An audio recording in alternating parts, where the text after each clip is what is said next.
Assalamu alaikum, I'm Aisha and you're watching Samaa News. Here are today's headlines. US President Donald Trump has announced that he has agreed to a 2-week ceasefire with Iran. The decision follows diplomatic engagement led by Islamabad, who urged Washington to allow more time for negotiations. Trump said the ceasefire is contingent upon Iran agreeing to the complete, immediate and safe opening of the Strait of Hormuz. In a post on Truth Social, the US president stated that he will suspend planned military strikes against Iran for 2 weeks based on conversations with Prime Minister Shehbaz Sharif and Field Marshal Asim Munir, calling it a double-sided ceasefire. After Trump, Iran's Supreme National Security Council and Foreign Minister Abbas Araghchi also announced that the country has agreed to a 2-week ceasefire. They said the ceasefire is contingent on safe reopening of the Strait of Hormuz, coordinated with Iran's armed forces. Iran submitted a 10-point proposal to the US through Pakistan, which included commitment to non-aggression by the US, continuation of Iranian control over the Strait of Hormuz, acceptance of Iran's uranium enrichment program, lifting of all primary sanctions imposed by successive US administrations, and withdrawal of US combat forces from the region. The Iranian Security Council described the acceptance of the proposal as a historic victory. Meanwhile, President Trump has said that the United States will work closely with Iran following what he described as a regime change, as both sides move toward talks on tariffs and sanctions relief. He also warned that any country supplying weapons to Iran would face a 50% tariff on exports to the United States. Trump also said there would be no uranium enrichment, adding that many points in the U.S. proposal have already been agreed. Prime Minister Shehbaz Sharif has said that US and Iranian delegations will visit Pakistan on Friday for talks aimed at a peaceful settlement to the conflict. In an address to the federal cabinet, Shehbaz called the truce a first step toward lasting peace, as both sides signal willingness to engage. Prime Minister Shehbaz Sharif, on his part as a mediator, announced that both the United States and Iran have agreed to an immediate global ceasefire following Pakistan's diplomatic intervention.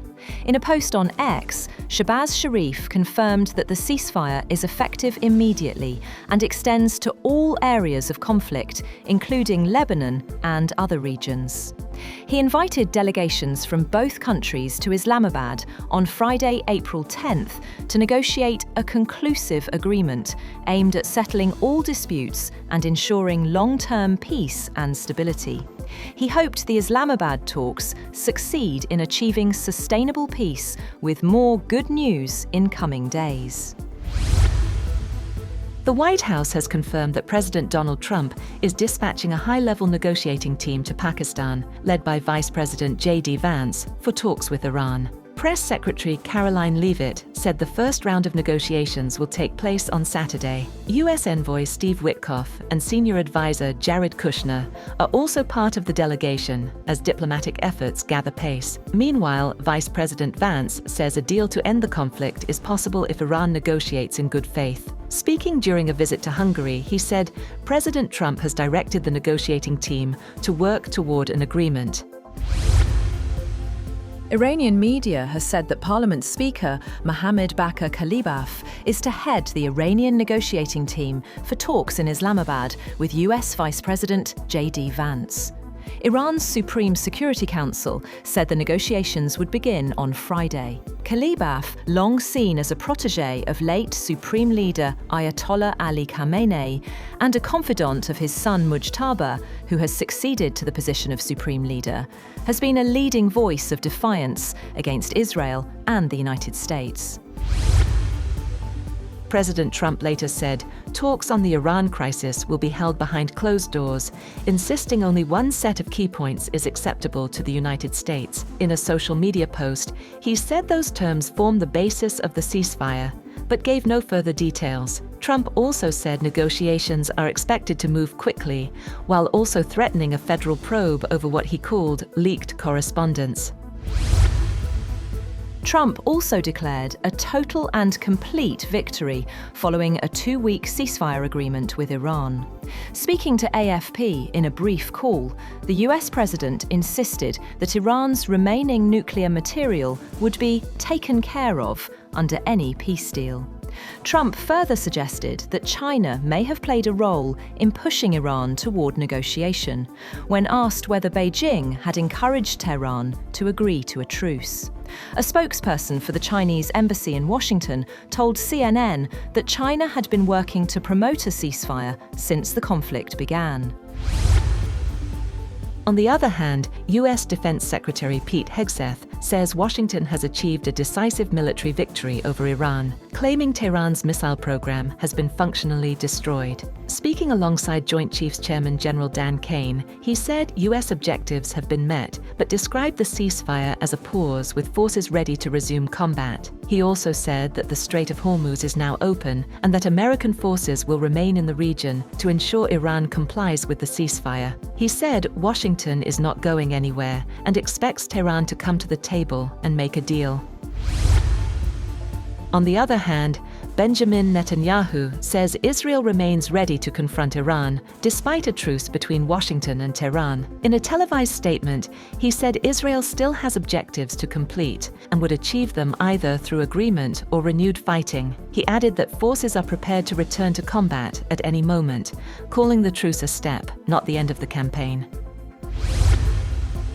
Moreover, Israel has said that it also supports US President Donald Trump's decision to suspend strikes against Iran for 2 weeks, but said the ceasefire does not include Lebanon.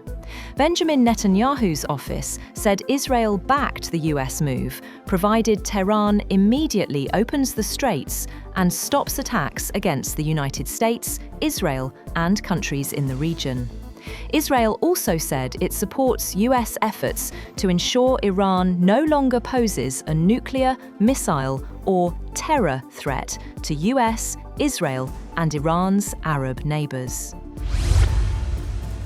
However, Lebanon's Hezbollah has halted fire on northern Israel and on Israeli troops in Lebanon as part of a 2-week US-Iran ceasefire.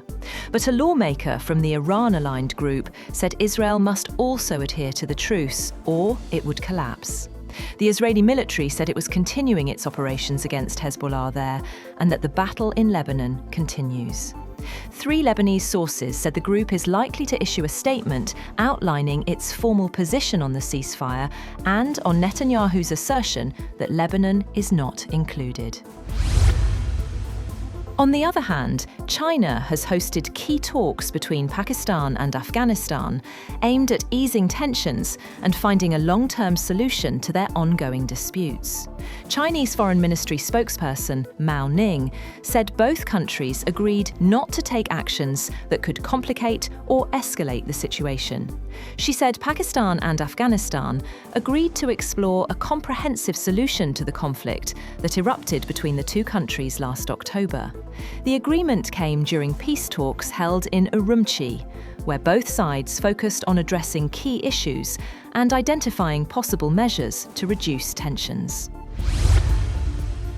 And oil has fallen below $100 per barrel after US President Donald Trump said he agreed to a 2-week ceasefire with Iran that was subject to the immediate and safe reopening of the Strait of Hormuz. Brent futures fell $14.51, or 13.3%, to $94.76 a barrel, while WTI slid $17.16, or 15.2%, to $95.79 a barrel. That's all for now. For more updates, visit www.samaa.tv. Thank you for watching Samaa News.